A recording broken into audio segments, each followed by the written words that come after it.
नमस्ते बच्चों, आप सभी का स्वागत है। आज हम पाठ 8 कोशिका विज्ञान एवं जैव प्रौद्योगिकी कंटिन्यू कर रहे हैं। इसमें हमारा टॉपिक है पशु संवर्धन। पशु संवर्धन बच्चों, इसके लिए जो है कृत्रिम गर्भाधान और गर्भ प्रत्यारोपण, ये दो विधियां मुख्य रूप से पशु संवर्धन के लिए उपयोग में लाई जाती है।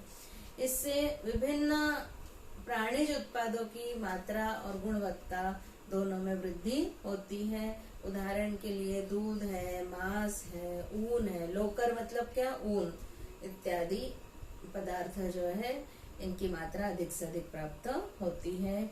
इस प्रकार श्रम के लिए काम करने वाले जानवरों की शक्तिशाली प्रजातियां भी निर्माण की जा सकती है। इसके बाद अगला आता है मानवीय स्वास्थ्य। रोग निदान एवं रोग उपचार यह मानव स्वास्थ्य व्यवस्थापन के दो मुख्य पहलू हैं। किसी रोग विकार में व्यक्ति के जनुकों की कोई भूमिका हो तो वह जैव प्रौद्योगिकी की सहायता से तुरंत पहचानी जाती है। मतलब क्या, किसी रोग विकार में अगर व्यक्ति के जनुक की भूमिका महत्वपूर्ण हो तो जैव प्रौद्योगिकी की सहायता से तुरंत पहचानी जा सकती है। जैसे मधुमेह है, हृदय रोग है, ऐसे रोगों का निदान जो है जैव प्रौद्योगिकी की सहायता से उन रोगों के लक्षण दिखाई देने से पूर्व ही जो है कर पाना संभव हुआ है। जैव प्रौद्योगिकी की सहायता से एड्स है, डेंगू है, ऐसे रोगों का निदान कुछ मिनटों में ही किया जा सकता है, जनुकों का अगर पता लग जाता है तो, जिससे इनका उपचार आसानी से हो जाता है। रोगों के उपचार के लिए विभिन्न प्रकार की औषधियां उपयोग में लाई जाती है। उदाहरण के लिए मधुमेह रोग के उपचार के लिए इंसुलिन यह संप्रेरक उपयोग में लाया जाता है। पहले इंसुलिन का इसे प्राप्त किया जाता था, घोड़े के शरीर से प्राप्त किया जाता था, लेकिन अब वही इंसुलिन जो है जैव प्रौद्योगिकी की सहायता से जीवाणु द्वारा तैयार किया जा रहा है। इसके लिए जीवाणुओं के जनुकीय ढांचे में इंसुलिन का मानवीय जनुक जोड़ा है। इसके लिए जीवाणुओं के जनुकीय ढांचे में इंसुलिन का मानवीय जनुक जोड़ा है। इस पद्धति द्वारा टीके बनाए जाते हैं, प्रतिजैविक भी बनाए जाते हैं। इसके बाद आता है टीका और टीकाकरण।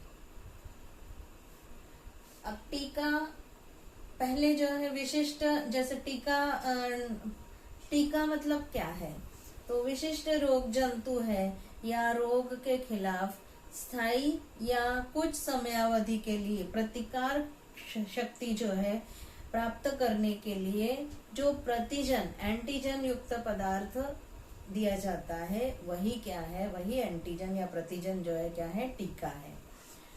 पारंपरिक विधि से क्या किया जाता था, रोग जंतुओं का उपयोग करके टीके के बनाए जाते थे। मतलब जो रोग हुआ है या जो रोग का निदान करना है उसी के रोग जंतु उपयोग में लाए जाते थे और वो रोग जंतु का टीका बनाया जाता था, जिससे रोग जंतुओं को पूरी तरह से या तो मार दिया जाता था या अधमरा कर दिया जाता था रोग जंतुओं को, और उसका टीका जो है संबंधित रोग के लिए जो है लगा दिया जाता था। लेकिन इसमें क्या हो गया था कि कभी कभी उस व्यक्ति को वो रोग नहीं भी है तो वो रोग जो है उस व्यक्ति को हो जाता था, तो वो धोखा था, वो टीका लगवाना क्या हो गया था, धोखा था। इस पर पर्याय के रूप में वैज्ञानिकों ने क्या किया, जैव प्रौद्योगिकी का उपयोग करके कृत्रिम विधि से टीके तैयार करने का प्रयास किया।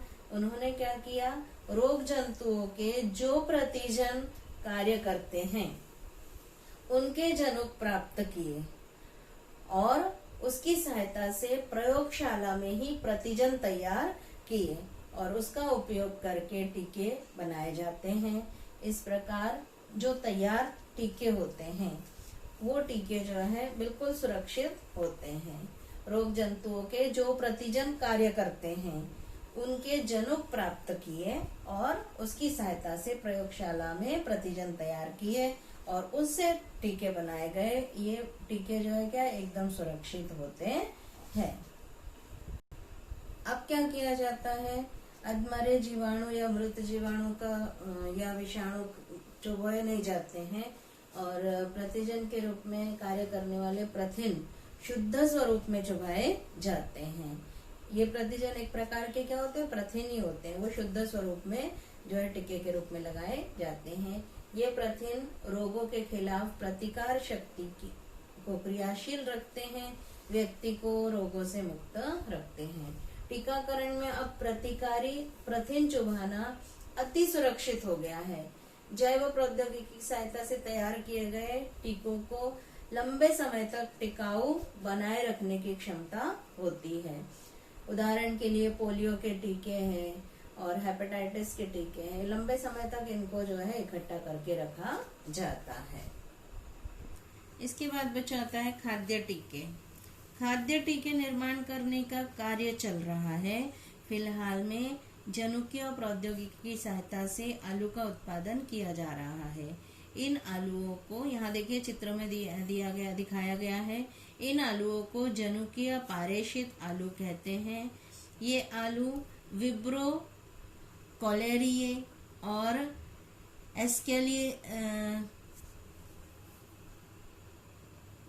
एस्केरिचिया कोलाई, ये आलू जो है विब्रियो कॉलेरी और एस्केरिचिया कोलाई ऐसे जीवाणुओं के खिलाफ कार्य करेंगे। ये आलू खाने से कॉलरा और ई कोलाई जीवाणुओं से होने वाले रोगों के खिलाफ प्रतिकार शक्ति का निर्माण होता है। ऐसे जनुकीय पारेषित आलू उबालकर खाने से क्या होगा, उबालकर खाने से जो है इनके कुछ जनुकीय पारेषित आलू को उबालकर खाने से उस आलू में स्थित खाद्य टीका का प्रभाव नष्ट नहीं होता है। कुछ उदाहरण के लिए हेपेटाइटिस खाद्य टीका युक्त जनुकीय पारेषित आलू को उबालकर खाने से हेपेटाइटिस खाद्य टीका का प्रभाव नष्ट नहीं होता है, परंतु वैज्ञानिकों के अनुसार इंस्टेरोटॉक्सिन खाद्य टीका युक्त पारेषित आलू को उबालने से उस टीके के प्रभाव क्षमता में कमी आ जाती है। इसके बाद अगला आता है बच्चों रोगोपचार। इंसुलिन है, सोमेटोट्रोपिन, ये वृद्धि के संप्रेरक, और सोमेटोट्रोपिन ये वृद्धि के संप्रेरक है। इंसुलिन है रक्त को जमाने वाले घटक, इनके निर्माण के लिए जैव प्रौद्योगिकी का उपयोग किया जाता है।